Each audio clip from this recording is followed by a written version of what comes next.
History as it happens, August 29th, 2023. Operation Ajax. But for the first time now, the CIA has released documents that show its role in the 1953 coup. Attention is focused once again on the Middle East, where events in Iran have taken a dramatic double twist. Followers of the aged Premier Mohammad Mossadegh. In a brazen act of defiance, the statue of the Shah's father is... Iran, because of the great leadership of the Shah, is an island of stability in one of the more troubled areas of the world. Whether it was in the early 50s in Iran, whether it was toppling Salvador Allende in Chile, whether it is overthrowing the government of Guatemala way back when, these invasions, these toppling of governments, regime changes have unintended consequences. 70 years ago, the CIA helped overthrow Iran's prime minister. The coup that toppled Mossadegh was about imperialism, oil, fear of communism. But it destroyed Iran's fledgling democracy and paved the road to 1979. And we're still dealing with the consequences today. That's next as we report History as It Happens, a podcast from the Washington Times. I'm Martin DeCaro. So the coup has quite a complicated, contested legacy, particularly for Iranians, but also among scholars, historians, people who write about this subject, people who study not only the history of U.S.-Iranian relations, but also the history of oil. Oil was a huge part of the coup and the story, the history that preceded it. The coup is also a major flashpoint in the early Cold War. We mark anniversaries on our calendars, birthdays, weddings, whatever it is. Maybe historical events, too, and we've all seen those on this day in history lists. But here's one I bet no American was paying much attention to. August 19th, 1953. Forced to flee his palace in Tehran, the Shah and his queen arrive in Rome after an alleged attempt by the Imperial Guard to arrest Dr. Mosaddek and a refusal by the Shah to dissolve Parliament at Mossadegh's request. 70 summers ago in Tehran, the United States played an integral role in destroying any chance Iran would emerge from the post-war years as a truly independent democratic nation. The CIA, working with the Shah and his domestic allies, toppled Prime Minister Mohammad Mossadegh. It made international news, although the roles of the CIA and British intelligence weren't known at the time. As this British Pathé newsreel portrayed it, Mossadegh was the villain, the Shah and his men the saviors of Iran. The rioters freed those taken prisoner earlier and stormed the house of Mossadegh. Foreign Minister Fatimi gets through. First reports that he was torn to pieces had not been confirmed. Meanwhile, the mob flocked the streets demanding the return of the Shah. Mossadegh and his government were swept from power in favor of General Zahedi, the man appointed by the Shah in the first place. The thoughts of Britain instinctively turned to Abadan, that monument to British enterprise and engineering skill. Forced to abandon what we had created in the wilderness, is it too much to hope that we shall see once more the tankers of Britain at Abadan? Maybe sanity will yet prevail, and Iran and Britain go forward in harmony. It is hard to overstate the importance of the coup to this day, and there's no longer any excuse to be ignorant of this pivotal chapter of the early Cold War. There are a lot of books written about it, and a recent documentary, Coup 53, by the filmmaker Taghi Amirani, and we thank him for permission to play a couple of clips of it. This has gone on 50 or 60 years, where the United States has been involved in overthrowing governments. Mosadek back in 1953. Nobody knows who Mosadek was. Democratically elected Prime Minister of Iran. He was overthrown by British and American interest because he threatened oil interest of the British. And as a result of that, the Shah of Iran came in, terrible dictator. As a result of that, you had the Iranian Revolution coming in, and that's where we are today. You had $1 million in cash to run the coup, right? That's right. And we used about $60,000 of it. That was all. Are you saying that $60,000 was all it took? Yeah. I don't know where the money went, and I didn't ask because it was so damn little that no one was going to ask me any questions. All they asked me was, how the dickens did you get away with spending so little? Yeah, that was Bernie Sanders debating Hillary Clinton in 2016, followed by Kermit Roosevelt, CIA operative in Tehran, in an interview in 1979 with NBC News, spilling the beans about what he did. So it's not like what happened in 1953 is a secret or doesn't receive any attention. But what may be missing is our willingness to link it to today's problems. Because if U.S. Iran relations never recovered from the Iranian Revolution of 1979, Ayatollah Khomeini returns to a country teetering on the brink of civil war. Some 60 Americans are now beginning their 6th day of captivity inside the U.S. Embassy in Tehran. it's because Iran never fully recovered from the disaster of the coup against Mossadegh. As historian John Gazvinian writes in his book, America and Iran, the events of 1953 had a transformative impact on history, yet they've always suffered something of a silent epitaph. The hated Shah, who ruled Iran with an iron fist, and secret police received billions in U.S. military aid until his overthrow, the year the hostage crisis derailed Jimmy Carter's presidency. As our team was withdrawing after my order to do so, 2 of our American aircraft collided on the ground following a refueling operation in a remote desert location in Iran. For the United States, the toppling of Mossadegh was the first successful coup its new CIA pulled off.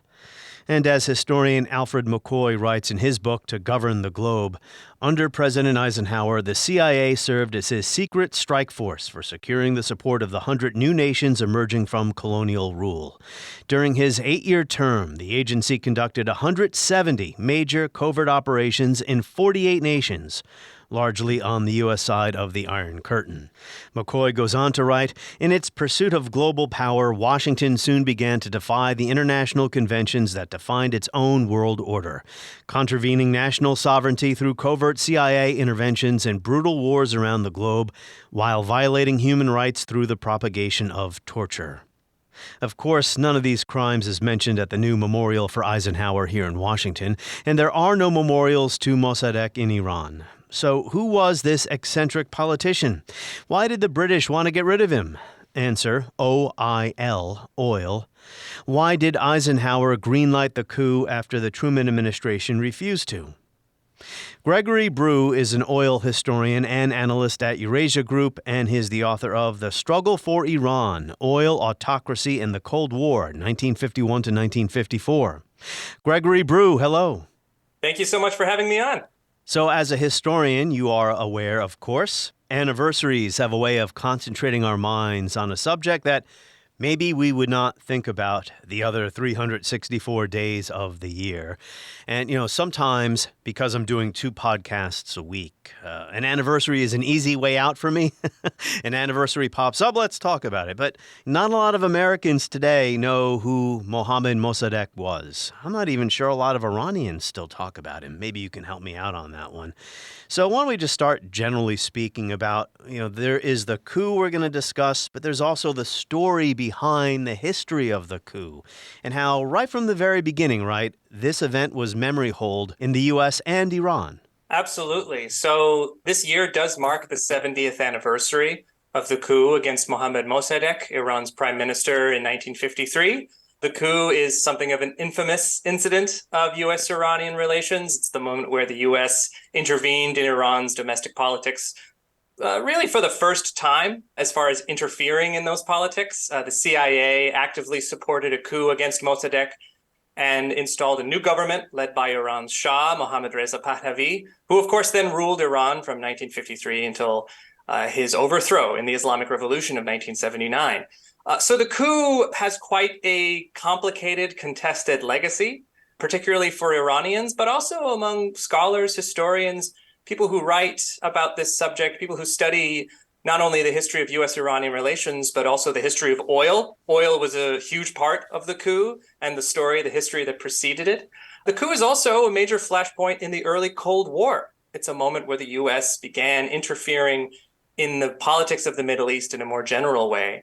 And it laid the foundation, it created the template for other coups and covert operations that the U.S. then launched all throughout the global South. So the coup absolutely has a pretty significant footprint in the history of our modern world. And it's an episode that I think deserves attention, not only on its anniversary, but more generally. That's right, 1953. That is the first year the U.S. tries something like this. With the relatively new CIA, the following year in Guatemala would overthrow another democratically elected leader.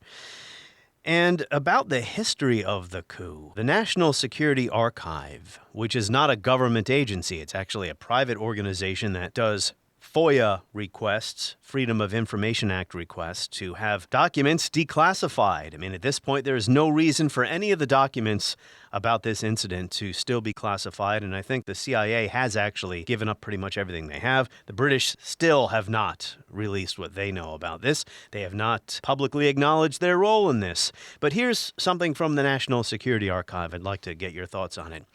The 1953 coup remains a topic of global interest because so much about it is still under intense debate, even fundamental questions. Who hatched it? Who ultimately carried it out? Who supported it inside Iran? How did it succeed? All in dispute. Now, this was written a few years ago. Do you agree that a lot of this is still uncertain? It's important whenever we discuss the coup and this particular episode in Iran's modern history, its history relationship with the United States, it's important to go back a little bit and study how we know what we know. You know, when the coup happened in 1953, the United States obviously did not acknowledge its role. Neither did Great Britain. We should emphasize that Britain was also deeply involved in the coup and in the history that surrounded it, because it was a covert operation. CIA had been operating in Iran unknown, under secret conditions, as the CIA is wont to do. And that was essentially the story for years and years, that the coup was a popular uprising against Mossadegh in favor of the Shah. In the late 1970s, one of the coup's participants, Kermit Roosevelt, who was the head of the CIA operation inside Iran, he published his memoir that was called Counter-Coup, that revealed some of the first information, some of the first details about how the coup was hatched, how it was planned, and eventually orchestrated. And then in subsequent decades, you know, throughout the 1980s, 1990s, into the early 2000s, there was a slow but steady stream of new documents, new information that was revealed detailing the U.S. role. Very little about the British role. The British, as you mentioned, have still not acknowledged their role in the coup. They still have vast trove of documents in their archives that have still not been released and maybe will never be released. But the United States has gradually released more information. In 2017, there was the publication of a volume in the State Department's Foreign Relations of the United States document series.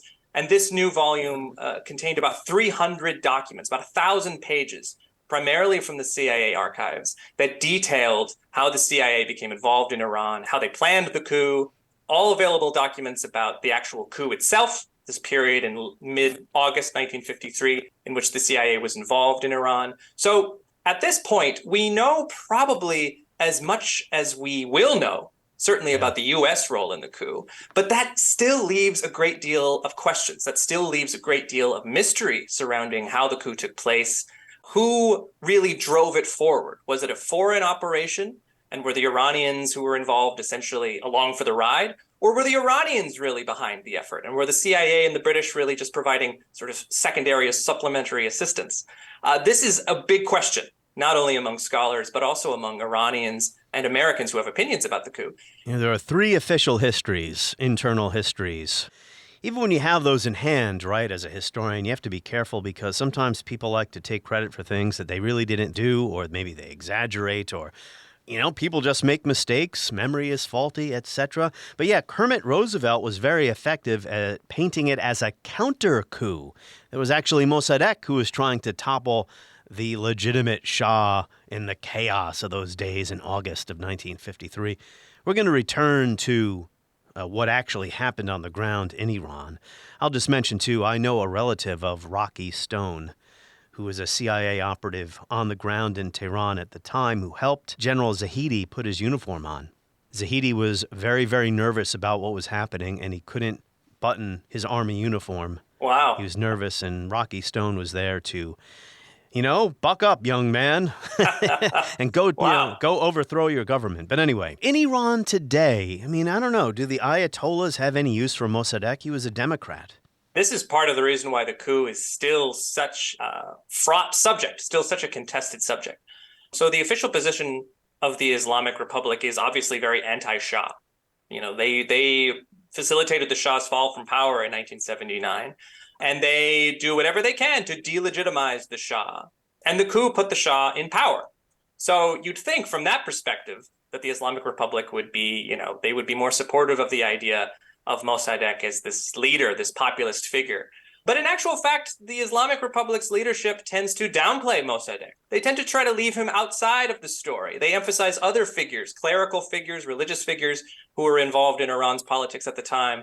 And they try to keep Mossadegh out of the spotlight for pretty obvious reasons. Mossadegh was a secular constitutional nationalist. He was a Democrat, although there is debate over whether calling him democratically elected is really legitimate, the appropriate way to characterize him. He wasn't really Iranian... popularly elected. He was nominated by the Iranian Parliament to lead the parliament. So I guess in a sense, right? Exactly. And elections at the time in Iran were, most of them weren't free or fair. There were elections that happened in cities where people were permitted to vote as they saw fit.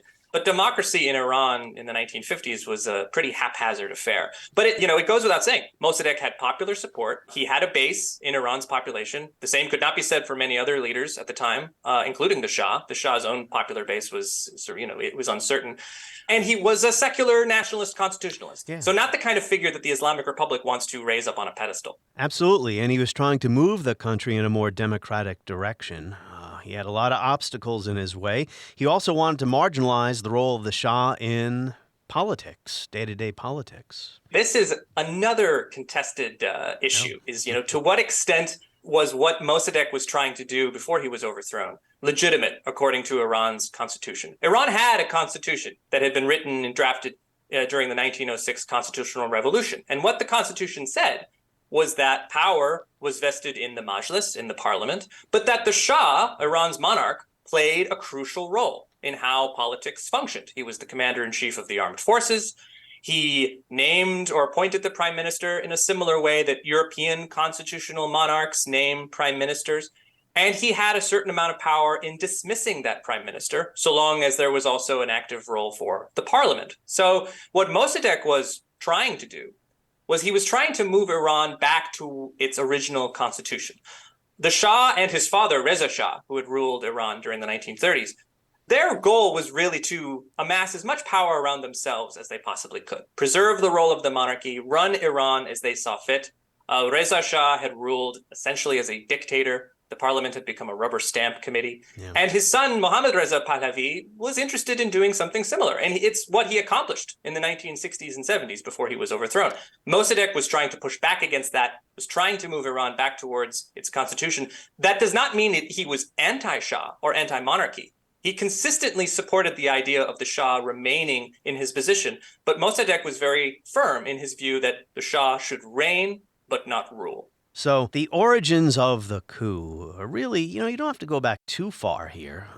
Early 1950s, really maybe post-World War II set of circumstances in Iran. So let's talk a little bit about that. Before the Second World War, how would you describe U.S. Iran relations? It seems to me that there were some economic or cultural ties. Each country seemed to have a positive view of the other, even a romanticized view of the other's history, because for Iran, the U.S. wasn't a real concern. It was Britain and the Soviet Union. U.S.-Iran relations before World War II or before the post-war period, they're fairly limited. You have American missionaries, American oil men. Of course, Iran was a major oil producer, and we'll talk about that in a moment. But you had a steady stream of Americans who were visiting Iran, diplomats, businessmen, missionaries. But as far as developed ties or a deep relationship, there wasn't a whole lot there. Iranians did view Americans positively, but that was primarily as they saw Americans in relation to other foreigners, particularly the Russians and the British, who were sort of Iran's historic nemesis. The British were in the south. They controlled the Persian Gulf. They obviously controlled India until the late 1940s. They had a considerable interest in Iran's oil. They were also interested in maintaining Iran as a buffer between their own territories and the territories of the Russian Empire and later the Soviet Union. So the Russians and the British were the ones who were most involved in Iran's domestic politics, and Iranians tended to view them quite negatively. The Americans, on the other hand, seemed to be the disinterested third power, the ones who could offer advice, counsel, assistance, but who weren't interested in exploiting Iran or, using Iran for their own ends. That's generally the view that Iranians had of Americans all the way up until the coup, when the CIA plays a role in overthrowing Iran's government. That's the moment where many Iranians begin to develop a much more negative view of the United States. Well, I can't imagine why. If the Exactly. shoe were on the other foot, well, I'll get back to preaching maybe a little bit later on. So one of the first crises of the post-World War II period was the U.S. pressuring the Soviet Union successfully to withdraw from Iran. The Majlis rejected, the Iranian Parliament, rejects a Soviet oil concession in the northern part of the country. So 1950, how would you describe Iran? Independent nation, constitutional monarchy, but maybe not in control of its most important resource, oil, and we can get into the Anglo-Iranian Oil Company here.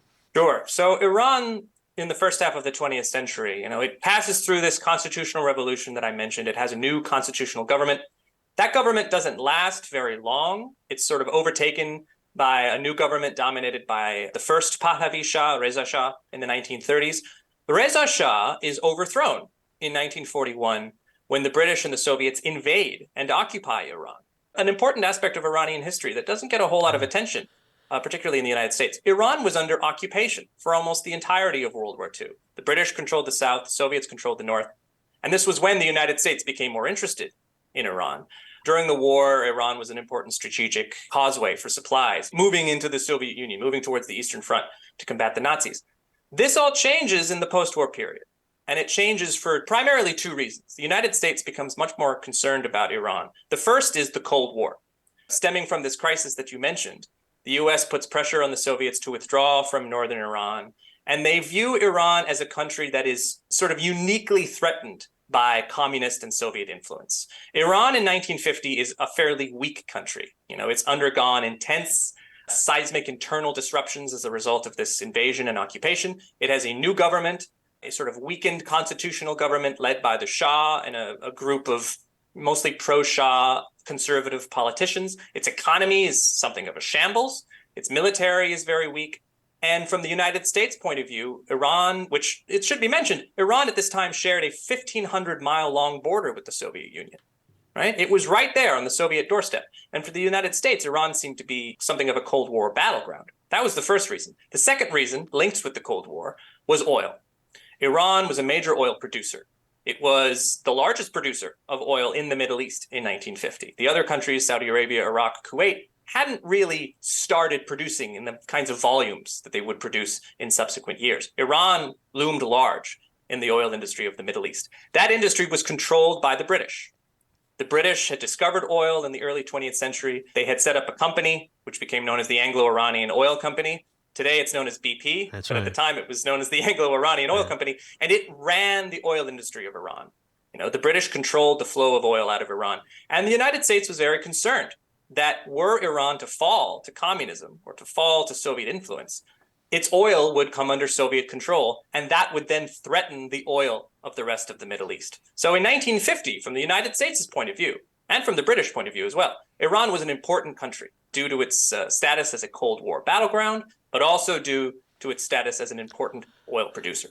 And the oil infrastructure was in Abadan, and the British, all through this period, resisted giving Iranians pretty much anything, out of the bounty of this so important industry. They got scraps, right? Talk a little bit about, why there was so much resentment in Iran towards the British over this precious resource. So I don't think it's an exaggeration to say that the British, they thought of Iran as something of a colony.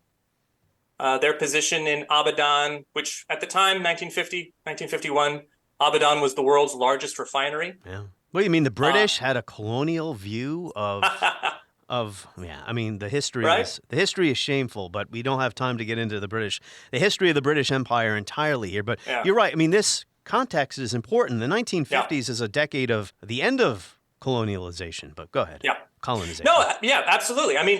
When you think about the earlier decades, the 1920s, 30s, 40s, the British had a substantial position in Iran that they considered a colonial asset, the same as they would think of India or other colonies that they controlled in the area. Now, Iran was never formally colonized, But the British position around Abadan, the position around the oil fields, the unique degree of autonomy that the Anglo-Iranian Oil Company possessed. It could control Iran's oil flows. It could produce what it wanted, refine what it wanted, sell what it wanted. And it returned a certain amount of profit back to the Iranian government, but it was quite small compared to what the company was earning, and also compared to what the company was paying in taxes to the British government.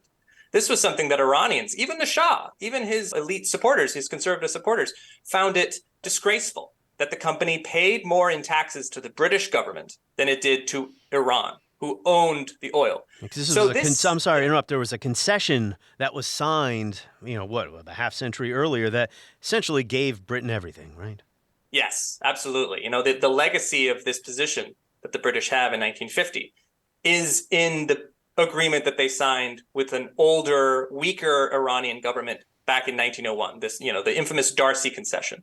And this concession, a contract essentially, gave the British sweeping power to do essentially whatever they wanted. Legalized theft. Go ahead. Yeah, for all intents and purposes, they controlled Iran's most valuable resource. And for Iranians, all the way up to the Shah, this was an intolerable situation. So when Mossadegh emerges on the national scene as a significant figure, he'd been around for a while, but when he emerges in 1949, 1950 as the leader of a new nationalist political movement, he makes this issue, the oil issue, the centerpiece of his political program.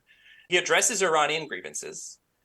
He addresses the position that the British have. And his solution is nationalization. Iran should use its sovereign power to take control of the British company, pay the British compensation according to, existing commercial contracts, but to take control of its oil industry and to run it as it sees fit. And the British, understandably, thought that this was a bad idea. Yeah. So I tend not to call politicians heroes, but I find Mohammad Mossadegh an inspiring figure. He was flawed, of course. Who isn't?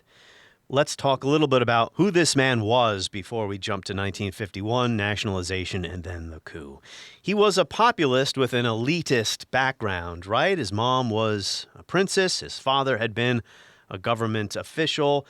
Mossadegh himself was, as a teenager, working in some type of bureaucracy. Very well-educated guy, educated in Switzerland. And why don't you pick it up from there and how he winds up in the parliament in the early 1950s? Who was Mossadegh? So Mossadegh in 1950 was probably the most esteemed, respected figure in Iranian politics. He'd been around for decades. As you mentioned, he was a member of Iran's elite. He had ties to the Qajar dynasty, the dynasty who ruled Iran before the Pahlavi dynasty. So his aristocratic bona fides were exceptional. He had been holding government positions since he was a teenager. He was exceptionally well educated, as you mentioned. He was the first Iranian to earn a PhD in law from a European university. So he was a lawyer, and a very good one. More than that, and he'd been a member of the Majlis. He'd been a member of the parliament since the 1920s. He had slipped into a period of political exile during the 1930s when Iran was ruled by Reza Shah. But more than his aristocratic pedigree, Mossadegh, he was respected across Iran's political spectrum because he was known to be incorruptible. Almost every Iranian politician during this period had ties to the British or had ties to the Russians or traded favors or engaged in corruption. That was just kind of how, or patronage, that was just kind of how the political system worked. Mossadegh was different. He fiercely resisted the idea of foreign interference in Iran's politics. He created this political philosophy, which he called negative equilibrium, which essentially argued that instead of bringing in the British or the Russians or the Americans and trying to balance them with one another in order to remain independent, Iran should push them all aside and should remain neutral in the Cold War, should essentially follow its own path towards autonomy and independence. He felt this very, very strongly. He also felt that Iran needed to be governed as a constitutional monarchy, that it should not be run as a dictatorship. And he emerges in the 1940s with this pedigree, with this legacy, and forms a new political movement, which was known as the National Front. It wasn't really a political party. It was a coalition of various groups. And they all align behind Mossadegh as this respected figure. I should also mention that he was older. He was in his early 70s, so he'd been around for a while. He was born in 1882. He had seen Iran change in dramatic ways. And he was older than many of his compatriots. Many of his supporters were from a later generation. So he had immense respect on Iran's political scene. And he was really the one figure who could unite these factions. And he does so around the banner of nationalization, That's right, which was yeah. about kicking out the British, taking over the oil industry, embarking on this path towards independence, maintaining neutrality in the Cold War. He was not pro-Soviet or pro-communist. He was a nationalist, but he also felt that Iran couldn't take sides in the U.S.-Soviet competition. And he rides this issue to become the country's most significant political figure, and then its prime minister in 1951. His coalition is conservative clerics to his right, and he had leftists as well. But as you say, he was not a communist, he was not a socialist, he was a nationalist who also thought Iranians deserved civil liberties, a free press, right? He also did not want to ban alcohol sales. Clerics are putting pressure on him to do that. So he cobbles together this coalition, and we know that, it's difficult to keep a coalition together, but if you can rally around a single issue, and this is not just a single issue. There was nothing more important at this point than the nationalization drive, right? So he's nominated by his party, if you will, in Parliament to be their leader, and then the Shah appoints him prime minister. Is that how it went? Yes. So there had been some circumstances aligned to allow Mossadegh to become prime minister. The previous prime minister, a figure named Ali Razmara, had been assassinated in March of 1951. It should be noted that Razmara was backed by the United States. He was considered something of a U.S. Ally. And he had been trying to resolve the oil issue with the company unsuccessfully for months and months before he was assassinated. And his assassination kind of throws the political system into chaos. The National Front, Mossadegh's group, does not have a parliamentary majority, but it does have a predominant voice in the parliament. And this group is able to muster support from other deputies, other members of the parliament, to rally behind Mossadegh, but more specifically to rally around nationalization. When Mossadegh is nominated to be prime minister, he accepts only on the condition that his nationalization bill is voted on and passed. The Shah is faced with the prospect of rejecting nationalization or Mossadegh as prime minister. And the Shah is smart enough to know that that would have been political suicide. So Mossadegh becomes prime minister, due to a confluence of different factors. But the most important one was public support for nationalization, this drive among Iranians, sort of across the Iranian political spectrum, to push the British out. And that's what facilitates Mossadegh's rise to political power. Times Man of the Year in 1951, which is, we got to remember, wasn't always a compliment. Right? It was not in this case. Yes. This nationalization that happens in Iran is an international crisis. It's international news. The British, the Americans, the oil companies are all involved. Mossadegh becomes an international figure. He travels to the United States in the fall and addresses the United Nations. So he's getting a lot of press. He's getting a lot of attention. He is Time's Man of the Year. But Time, they characterize him as a demagogue, a dangerous nationalist, someone who is threatening international stability or international peace. And they throw in the idea that he could maybe also be a crypto-communist, that he represents something of a slippery slope between pro-Western governments and pro-Soviet governments. He was an eccentric guy, too. That's another part of it. I mean, for Iranians, he was a very charismatic figure. He was a tremendous orator. I mean, his speeches are legendary. And he was in the style of Iranian politics, both then and today. He was quite given to signs of emotional energy. He would frequently cry during speeches. He would faint. He had an air of theatricality, which made him a very effective speaker. But for a Western audience, he seemed to be very strange. Yeah. And people who listen, sorry to interrupt, but people who listen to his speeches in Parliament would also weep. Because they were, I often cry when I listen to politicians today, but that's to stop myself from laughing. But in this case, he had an effect on people. He was charismatic. Yeah. When he addressed foreign audiences, as he did at the UN in October, he was praised. He was lauded. He traveled to Egypt after this trip and was mobbed in the street by Egyptian Arabs. He was a popular figure in the global South, in the sort of the decolonizing world. In the Western press, he was considered an oddity. He was considered an eccentric figure. He would frequently take meetings in his pajamas in bed, which I consider something of a power move on his part, right? Putting his interlocutors, because he was negotiating, right? He was negotiating deals. What kind of position do you have to be in to come and try to negotiate with someone who is in bed, right? I mean, Yeah, these were eccentricities, but they were also negotiating tactics. The documentary Coup 53 that I mentioned at the top of the podcast shows British statesmen in their, nicely groomed suits and shiny shoes going to greet Mossadegh in bed, wearing his pajamas.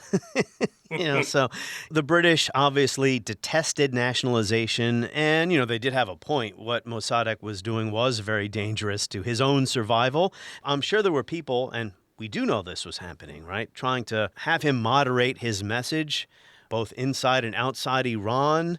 But Mossadegh refused to give an inch when it came to Iran's oil resources. And, he had a right to do that. It was Iran's oil. But the point was, you're going to bring on your own demise here if you continue to, kick the hornet's nest. Or really, my point is the so-called rules-based order, post-1945, UN Charter, national sovereignty, human rights, supposed to be sacrosanct. But we know what the rules were. You follow what the U.S. and the British tell you to do.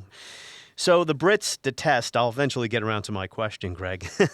The British detest nationalization, but they're unable to do anything about Mossadegh themselves. Why was that? So the British obviously considered nationalization to be a huge threat, and they hated Mossadegh. As soon as Mossadegh became prime minister in 1951, the British started pushing for him to be removed, either officially by the Iranians or sort of unofficially. The British were very active in Iran at the time. They had considerable assets. They had a whole covert network that they had set up in the years prior. They obviously had the oil company, although the oil company was pushed out late in 1951 when nationalization went through. And the British wanted Mossadegh gone so that they could reverse nationalization. I mean, Iranian oil, the British considered it to be a colonial asset, but it was also an asset of immense financial and economic importance to the British at the time. It was tremendously valuable, and they wanted to reclaim it. They wanted to reclaim control over Iranian oil. They were also very concerned that if nationalization in Iran went through and was successful, other oil producers in the region would consider doing it too. That you would see nationalizations in Iraq and Kuwait and Saudi Arabia. And this was a concern that the Americans also shared. This was the sort of the main question that drew the British and the Americans together. The Americans had a somewhat more flexible position on Mossadegh. They knew he wasn't a communist. They regarded him as the most significant political figure in Iran at that time. They also regarded him as essentially pro-Western.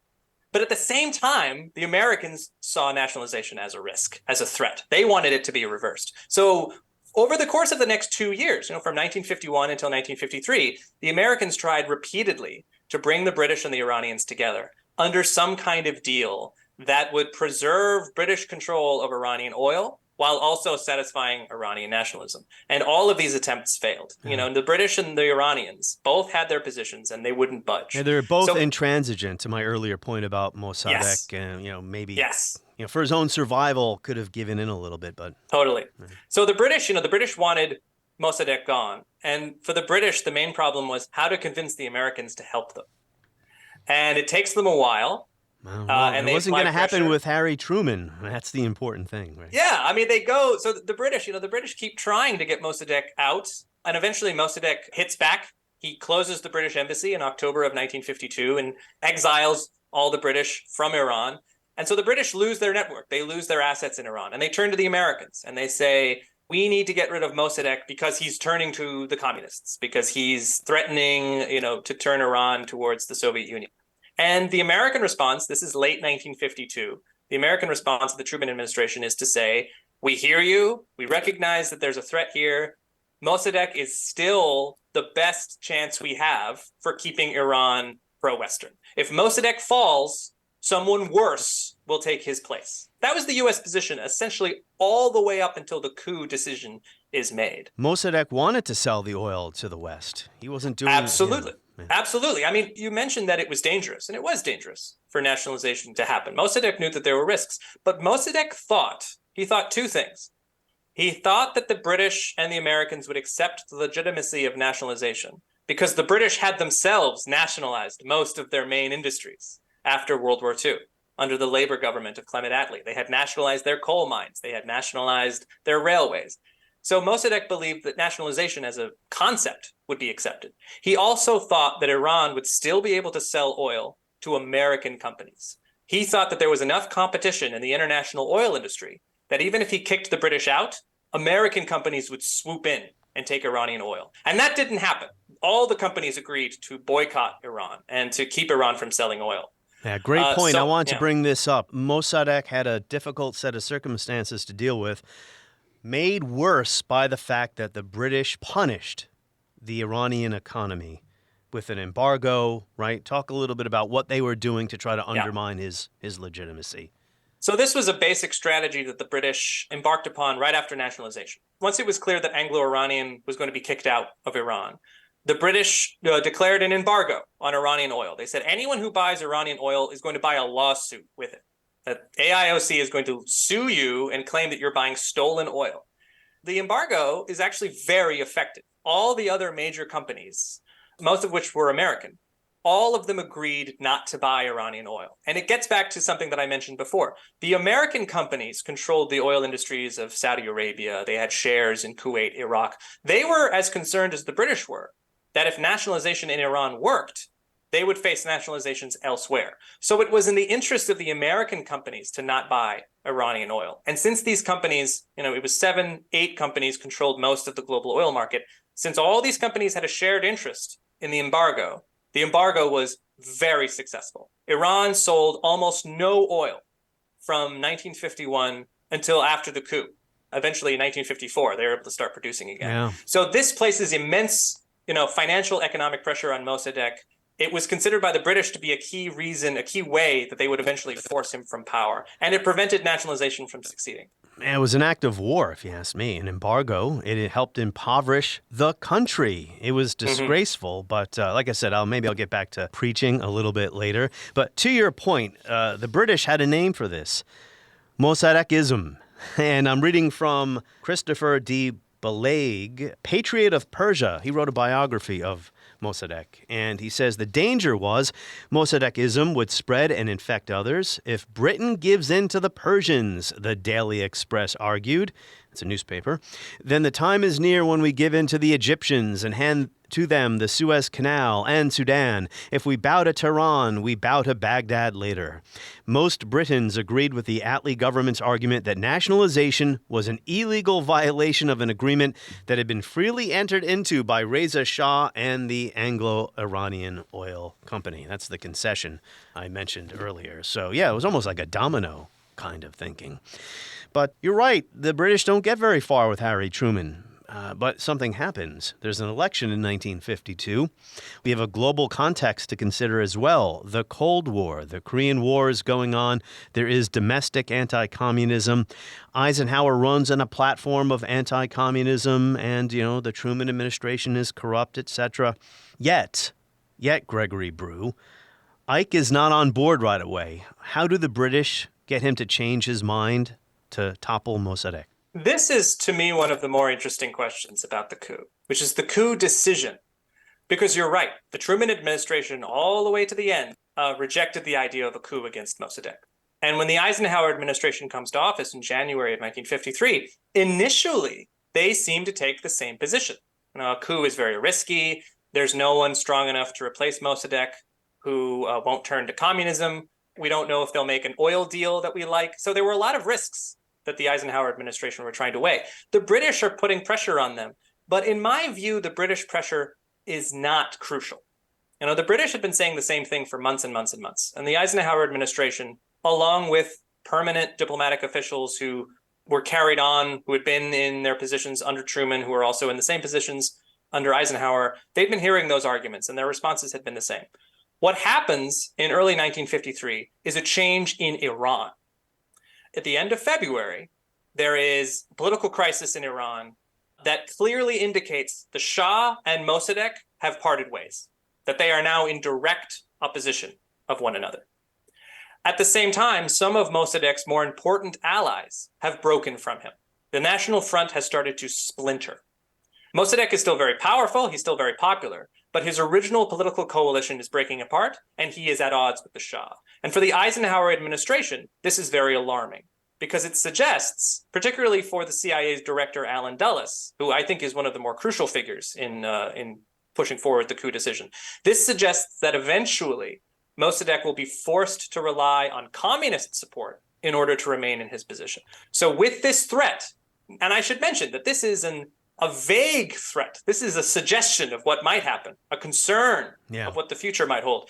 This threat is what eventually compels Eisenhower, Dulles, and John Foster Dulles, Secretary of State, to authorize the planning of a coup operation to remove Mossadegh and replace him with a military figure and a military government backed by the Shah. John Gazvinian writes, and we're going to talk about the coup now. He says in the final analysis, and this is John Gazvinian, he's been on the podcast a few times, his book, America and Iran, he says, most evidence suggests the National Front would not have disintegrated as quickly or as dramatically as it did without the copious amounts of cash and arm twisting supplied by British and American espionage networks.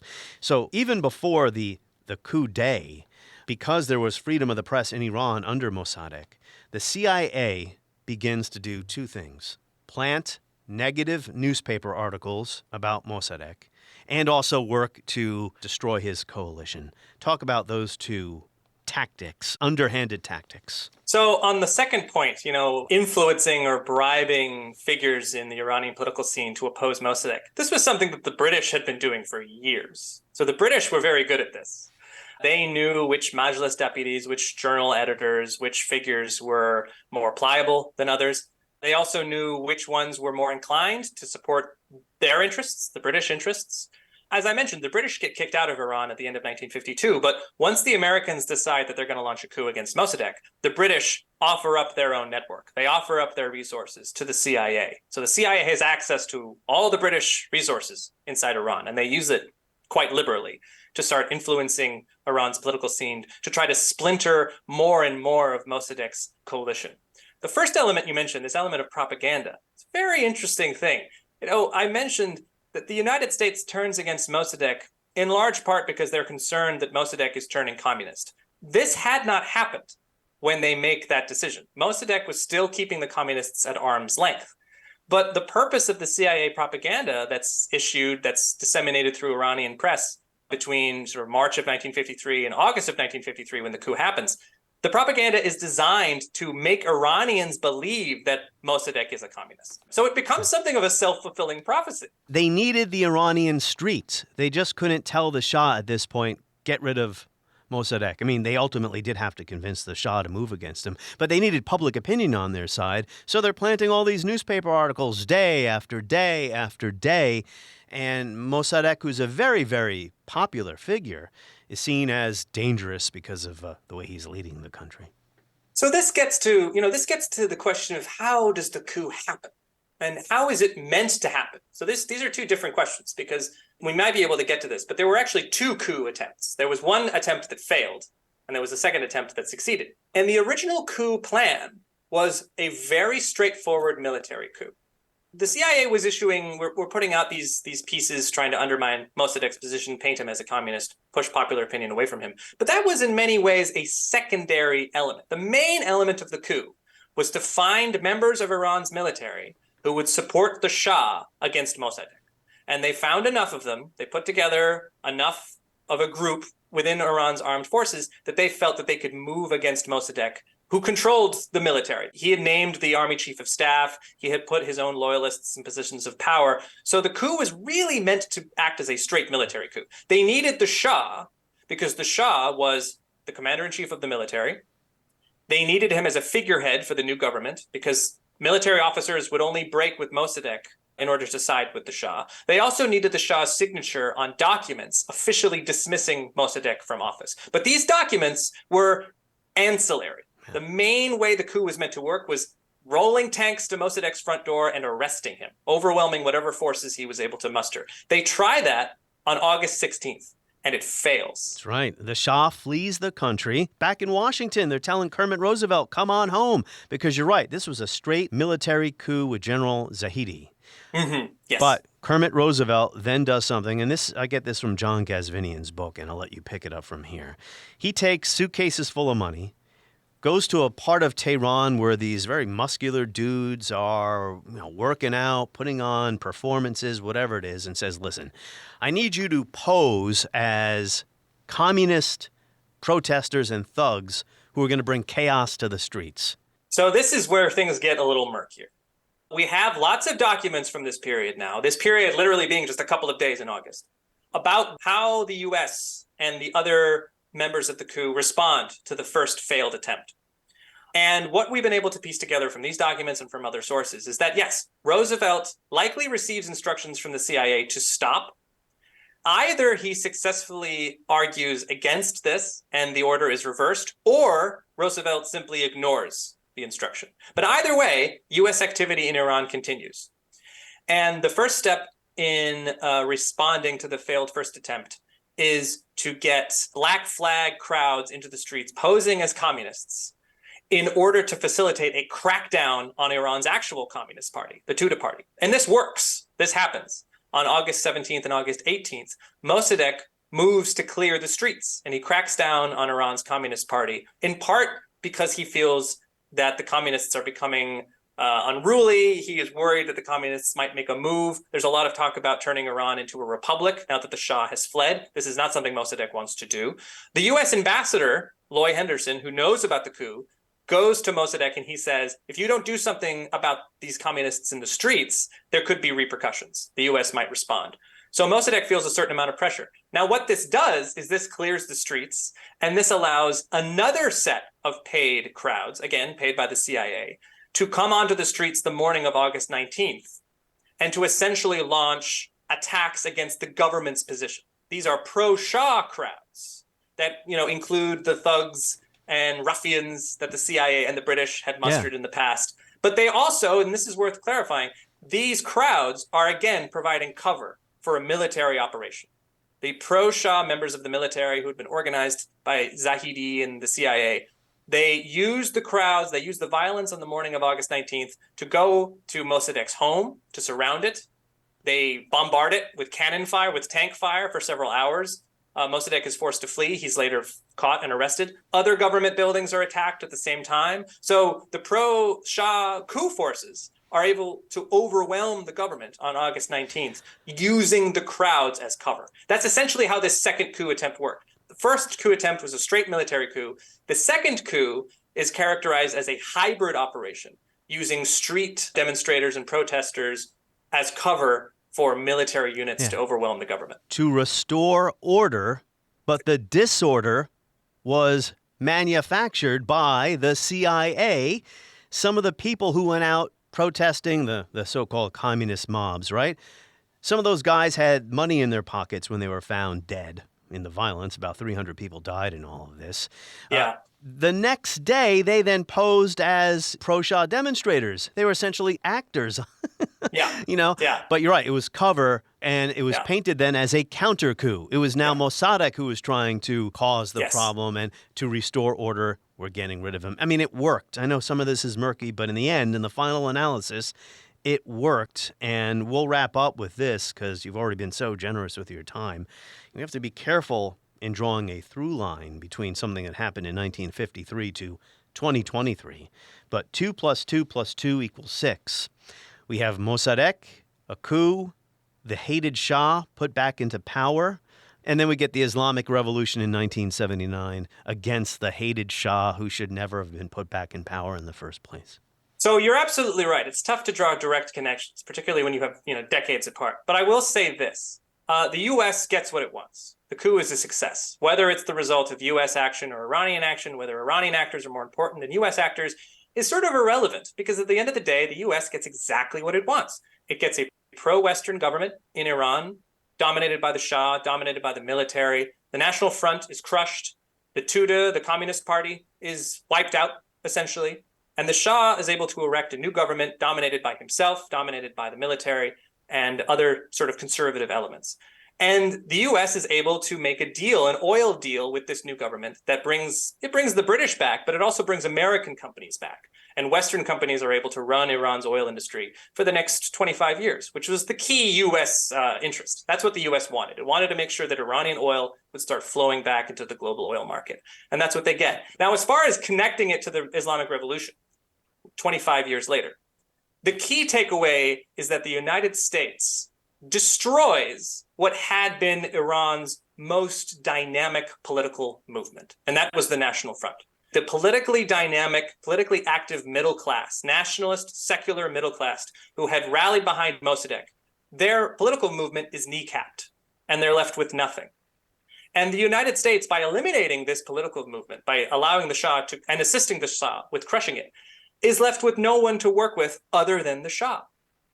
And this deficit, this problem, is recognized by the United States at the time. You know, in the aftermath of the coup, there's a lot of backpatting, there's a lot of celebrating, but at the same time, US analysts are saying, we need to do what we can to strengthen the Shah. We need to push him towards political reform because we know that this is unsustainable. The Shah cannot rule Iran as a dictator without there being some kind of political backlash. And that is, of course, what happens in 1979. So the coup, while a short-term success, is ultimately a calamitous long-term failure of U.S. foreign policy. The unintended consequences of poorly thought out ideas. I'll just leave you with one final remark, Greg. February 13th, 1980, Jimmy Carter, president, holding a press conference during the worst of the hostage crisis. And he is asked by a reporter, Mr. President, do you think it was proper for the United States to restore the Shah to the throne in 1953 against the popular will within Iran? President Carter responds, that's ancient history. I don't think it's appropriate or helpful for me to go into the propriety of something that happened 30 years ago. Well, has the United States gotten over the 1979 revolution? No, it wasn't ancient history. Yeah, absolutely. I mean, it's why it's why historians need to keep studying these subjects. It's why we need to keep talking about them. And even if it feels like ancient history, the legacy of the coup is still there. It's still regarded by Iranians as an incredibly important political moment. And it really is the origin of the suspicion and the animosity and the antagonism that we often see in U.S.-Iranian relations. Whether it was in the early 50s in Iran, whether it was toppling Salvador Allende in Chile, whether it is overthrowing the government of Guatemala way back when, these invasions, these toppling of governments, regime changes have unintended consequences. On the next episode of History as It Happens, Ukraine's counteroffensive and why wars don't end. Anatol Levin returns to the podcast as we report History as It Happens, a podcast from the Washington Times.